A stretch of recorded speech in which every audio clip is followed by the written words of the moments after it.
పనికిరాడు అన్నాడు. కానీ ప్రపంచాన్ని శాసించే కార్టూన్ నెట్వర్క్ ని క్రియేట్ చేశాడు ఆయనే వాల్ట్ డిస్నీ.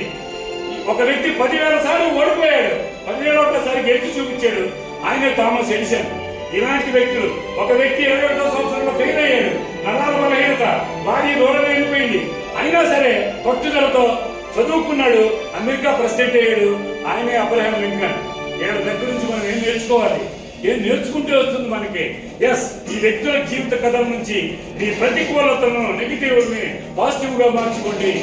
నెగిటివ్ టైం ఎవరి కోసం ఆడదు, టైం చాలా ఇంపార్టెంట్. ఆ టైంని సాధించాలి. టైం కోసం ప్రణాళికలు తయారు చేయండి. ప్రణాళికలు తయారు చేసుకున్నప్పుడు అది మీ చేతుల్లోనే ఉంది, మీరే చేయగలరు. ఆలస్యం వద్దు, వెంటనే మీ ప్రణాళికను అమలుపరచండి, అనుకున్న దాన్ని ఇంప్లిమెంట్ చేయండి. అలా ఎప్పుడైతే చేస్తారో ప్రతిరోజు మీకు సానుకూలంగా ప్రారంభమవుతుంది. మీ రెస్పాన్సిబిలిటీ తీసుకునే ప్రయత్నం చేయండి, బాధ్యతలు తీసుకోండి. ఎప్పుడైతే బాధ్యతలు తీసుకుంటారో మీ కోరికలు మరింత బలంగా తయారవుతాయి. ఎప్పుడైతే బలంగా తయారవుతారో అవన్నీ చేస్తే మీరు ఒక కీర్తి శిఖరానికి చేరుతారు. మీరు అనుకున్న సాధిస్తారు.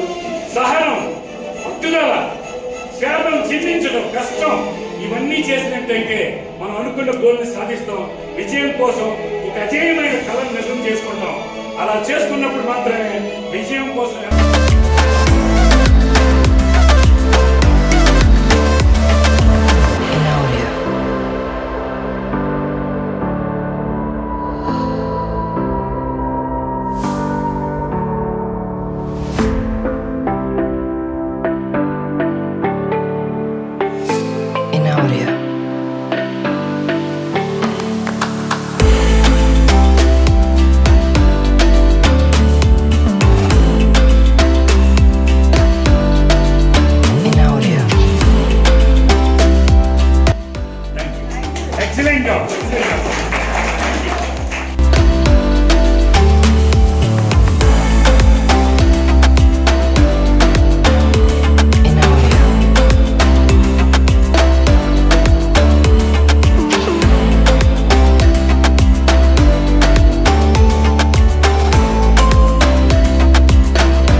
కార్యక్రమం చేసి 3M నేను రెండోసారి ఇది.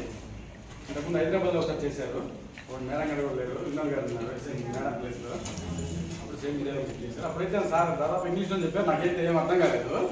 ఇప్పుడు మాత్రం నిన్నగా మన 3 రోజుల నుంచి కూడా నాకైతే అసలు టైము చాలా గంట 10 నిమిషాల్లాగా అయిపోయినట్టుంది. చాలా తొందరగా అయిపోయినట్టు చాలా ఉత్సాహంగా ఉంది. నాకు మామూలుగా మధ్యాహ్నం అన్నం తిన్న తర్వాత కొంచెం తూగు వస్తుంది. అలాంటి తూగు అనేది 3 రోజులు అసలు రాలా. ఫస్ట్ రోజు రమేష్ సార్ చెప్పింది అయితేనేమి, ఈసారి చెప్పింది చెప్పిన ఏదైతే నేను చాలా ఉత్సాహంగా విన్నాను. చాలా బాగా చెప్తారు సార్. దాదాపు ఇంట్లో కూడా కొన్ని సమస్యలు మనం మార్చుకోవచ్చు సార్ చెప్పినట్టు వల్ల పాపం తగ్గించుకోవడం, ఇంట్లో విషయాల్లో కూడా బయట అంటే బాగానే ఉంటాం మనం, రైతులు అందరూ కాబట్టి బయటించమన్నా అంటే. కానీ ఇంట్లో కూడా చాలా వరకు సార్ చెప్పిన విషయాలు చాలా ఉపయోగపడతాయి మనకి. చాలా బాగా చెప్పారు sir. First of all GM సార్కి, గాయత్రి మనకి చాలా థ్యాంక్స్. నేను ట్రైనింగ్ వచ్చే ముందు ఇక్కడ ఏం నేర్చుకుంటాం అనేది పక్కన పెట్టి ఇక్కడ ఏం జరుగుతుంది నాకు భయం ఉన్నది ఫస్ట్ ఆఫ్ ఆల్. కానీ ఇది ఉన్న తర్వాత ఏం వచ్చిందంటే ఒక కాన్ఫిడెన్స్ అనేది ఫస్ట్ నాకు వచ్చిందనమాట. నేను నా గోల్స్ రీచ్ అవ్వగలను అనే ఒక ఉద్దేశం వచ్చింది. నెక్స్ట్ నాకు స్టేజ్ మీద ఫీర్ మాట్లాడడం అనేది కొంచెం ఇబ్బందిగానే ఉంది. కానీ ఇక్కడ ఇది కూడా కొంచెం నేర్చుకోవడం అనేది జరిగింది అనమాట. Thanks Nagendra sir. Thank you. నా పేరు దేవేంద్ర నాయుడు, చిత్తూరు జిల్లా కార్వేట. మీరు చెప్పిన దాన్ని మా ఇంటి దగ్గర నుంచే మొదలు పెడతాను సార్ అని చెప్పాను నేను. ఎందుకంటే మన ఇల్లు మొదలు క్లియర్గా ఉన్నప్పుడు మనం 10 మందికి కూడా చెప్పుకునేదానికి ఆస్కారం ఉంది. మన దగ్గర లోటు పెట్టిన మన ఇతరులకు చెప్పాలంటే అది మనకి భావ్యంగా కూడా ఉండదు. కాబట్టి నిన్న కూడా అన్నాను అసలు నేను పంచుకున్నాను. మా పిల్లలతోనే స్టార్ట్ చేస్తాను సార్ ఈవేళ రాత్రి నుంచి అని చెప్పాను. మా అబ్బాయి అబ్రాడ్లో ఉన్నా కూడా అతనితో కూడా నేను డిస్కస్ చేస్తాను. మీరు చెప్పిన పాయింట్లన్నీ మా అబ్బాయి కూడా చెప్తాను. నా కుటుంబంలో నుంచి మొదలు స్టార్ట్ చేసి నా వృత్తిలో కావాల్సినటువంటి డెవలప్మెంట్ని సార్ దగ్గర నుంచి నేను మైండ్ ఫ్రెషప్ చేసుకున్నాను. సార్ చెప్పినటువంటి ఇంట్రెస్ట్ మైండ్కి వచ్చిన నేను నా డ్యూటీని సక్రమంగా నిర్వహించి నా టార్గెట్ అచీవ్ చేయడానికి సార్ నాకు ఎంతో దోహదపడినని కృతజ్ఞతలు. సార్ నా పేరు రమేష్, ఉచ్చినాడికన్నా క్లస్టర్ ఆఫీసర్. నేను ఫస్ట్ టైం మేము కండక్ట్ చేస్తుంటే నాగేంద్ర కుమార్ గారు నిన్న మాట్లాడారు. ఫ్రమ్ ది బిగినింగ్ రోజే చెప్పాం సార్ మీ వాయిస్ బాగా లౌడ్లీగా ఉంది, మీరు బాగా ఇంట్రెస్ట్గా చెప్తున్నారు, మీరు చెప్పే విధానం వలన మాకు ఇంట్రెస్ట్ కలుగుతుంది, నేర్చుకోవాలి అనే ఇంట్రెస్ట్ కలుగుతుందంటే సార్ నిన్న చెప్పారు, బిగినింగ్లో చెప్పారు. ఇప్పుడు ఏ విధంగా ఇదే వాయిస్ ఉందో ఇదే వాయిస్ రేపు ఈవినింగ్ వరకు కూడా డ్రాప్ కాకుండా నేను ఇదే విధంగా మాట్లాడగలను అంటే సార్ మీ వయసు ఎంత అంటే సార్ తర్వాత చెప్తాను. వయసు గురించి కూడా సార్ చెప్పారు. మేమేమనుకున్నామంటే 50-50 అబోవ్ ఉంటుంది అనుకున్నాం, కానీ అబోవ్ 65 ఉంటుందని మాత్రం మేము ఎక్స్పెక్ట్ చేయలేదు. ఈ వయసులో అతను అంత టైం నిలబడి అందరికీ ఎంప్లాయీస్ అందరికీ మోటివేషన్స్ క్లాస్ చెప్పడం అంటే చాలా గ్రేట్ సార్. ఈ వయసులో కూడా మెయింటైన్ చేస్తున్నారంటే ఇందులో మేము నేర్చుకున్నది ఏంటంటే ప్రతి కంపెనీకి ప్రతి పరిశ్రమకి ఉత్పాదక పెంచుకోవాలి అంటే స్కిల్డ్ ఎంప్లాయీస్ చాలా ముఖ్యం. ఈ స్కిల్డ్ ఎంప్లాయీస్ ప్రతి ఒక్కరిలోనూ స్కిల్ ఉంటుంది.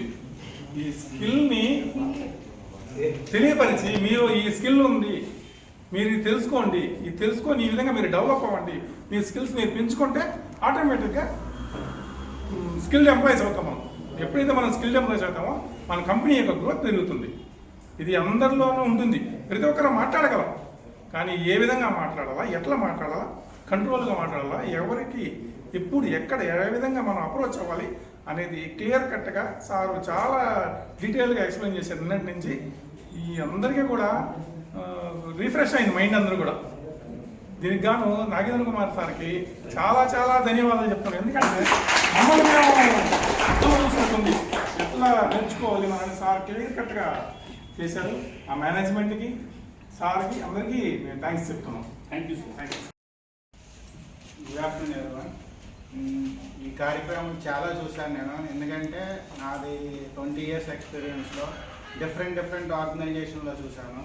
మనకి FFF నుంచి ఈ కార్యక్రమం ఫస్ట్ టైం స్టార్ట్ చేయడం, ఇది ఇంకా ఫర్దర్ కూడా ఇయర్లీ వన్స్ అవ్వాలని మేనేజ్మెంట్ నుంచి కూడా మనం రిక్వెస్ట్ పెడదాం. అలాగే రాజేంద్ర సార్ కూడా వెరీ థ్యాంక్స్. ఇంకోటి ఏంటి, మనం ఎప్పుడు ఫీల్డ్లోనే ఉంటాం, మన బాధలు ఏటో మీ ఫీల్డ్ స్టాఫ్ కానీ నాకు కూడా తెలుసు. ఎందుకంటే షుగర్ ఫ్యాక్టరీలో ఎలాంటి ఉద్యోగం చేసో మనకు తెలుసు. దాని నుంచి రిఫ్రెష్మెంట్ కావాలంటే ప్రతి 6 monthsకు 1 yearకి ఇలాంటి ప్రోగ్రామ్ ఉంటే మీరు రిఫ్రెష్మెంట్ అవుతారు. నెక్స్ట్ ఇప్పుడు ఆర్గనైజేషన్ అంటే ఏదైనా నేర్చుకోవాలి. మన పిల్లలకు చెప్పాలన్నా, మేనేజ్మెంట్ దగ్గర మన హైరార్కీ పెరగాలన్నా, మన పొజిషన్ పెరగాలన్నా నేర్చుకుంటేనే అది సాధ్యం. లేకపోతే అన్ఫిట్ ఎవ్రీథింగ్. దానివల్ల అంటే ప్రతిదీ నేర్చుకోవాలి. మనం రిలేషన్షిప్పే కాదు, పర్సనల్ లైఫ్లో నేర్చుకోవాలి. ఎందుకంటే మన చుట్టూరు మెయిన్ ఏంటంటే ఫీల్డ్ మ్యాన్ అనేది మిగతా జాబులు వేరు, ఫీల్డ్ మ్యాన్ జాబ్ వేరు. ఫీల్డ్ మ్యాన్ అంటే మినిమం ఫార్మర్స్ దగ్గర నుంచి ఎడ్యుకేషన్ ఉంటారు, అన్ఎడ్యుకేటెడ్ ఉంటారు, డిఫరెంట్ పీపుల్తో డైలీ యాక్టివిటీస్ ఉంటాం. డైలీ మూవ్ అయ్యేది ఎవరితో మనం, మిగతా డిఫరెంట్ మైండ్ సెట్ ఉన్న పీపుల్స్తో. అలాంటప్పుడు మనం ఎంత నేర్చుకొని ఉండాలి. ప్రతి ఆయిల్ ఫామే కాదు, ప్రతి క్రాప్ గురించి తెలియాలి. ఆయిల్ ఫామ్ గార్డెన్సే కాదు, ప్రతి విషయం తెలిస్తేనే మనం వాళ్ళకి చెప్పగలం. వాళ్ళు లేకపోతే మన దగ్గర వీళ్ళకి ఏంటి తెలియదు బాబు అని అంటారు. అదన్నీ ఎఫెక్ట్ అవ్వకుండా మనం ఇంకా ఫర్దర్గా నేర్చుకోవడానికి ఇలాంటి కార్యక్రమం ప్రతి మేనేజ్మెంట్ పెడతారు. మనకి 3 days బాగా నేర్చుకున్నాం సార్. మీ దయ వల్ల మా స్టాఫ్ కూడా బాగా మోటివేట్ అయ్యారు. వాళ్ళు కూడా రేపు నుంచి ఫీల్డ్లోకి వెళ్ళి ఆ టార్గెట్ పూర్తి చేస్తారని నేను డెఫినెట్లీ ఆశిస్తున్నాను. నెక్స్ట్ 3 days కూడా ఎక్సలెంట్గా విన్నారు. మనం చిత్తూరు, తిరుపతి కాకుండా నెల్లూరు కూడా టార్గెట్ మీట్ అయ్యి ఎక్సలెంట్గా నెక్స్ట్ ఇయర్ మన 3F ఏదైతే అనుకుంటుందో అది టార్గెట్ 1333కి 2033కి కంప్లీట్ చేస్తామని కోరుకుంటూ all the best for future. Thank you very much.